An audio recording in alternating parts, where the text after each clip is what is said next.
À l'aéroport de Miami hier soir, 140 volontaires et des centaines de colis. Près de 3 tonnes de cargaison à destination de La Havane pour venir en aide à la population cubaine.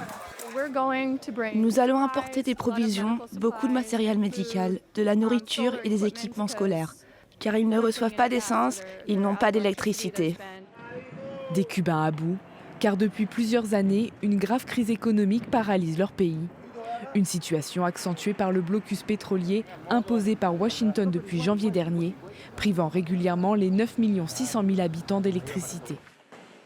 Lundi, une panne générale a plongé l'île dans le noir pendant plus de 24 heures. Trump et Rubio ont imposé l'étranglement le plus impitoyable de Cuba en leur refusant le pétrole du Venezuela et du Mexique. C'est une violation du droit international. En plus de cette livraison, une flottille en provenance du Mexique est en route. Mercredi, un premier convoi aérien est arrivé dans la capitale cubaine avec à son bord 5 tonnes de fournitures médicales immédiatement distribuées dans les hôpitaux. Une aide précieuse pour les Cubains, alors que les pourparlers avec Washington s'enlisent. Je peux affirmer catégoriquement que le système politique cubain n'est pas négociable. Et bien sûr, ni le président ni la fonction d'aucun fonctionnaire cubain ne sont négociables avec les États-Unis, ni avec le gouvernement d'aucun autre pays.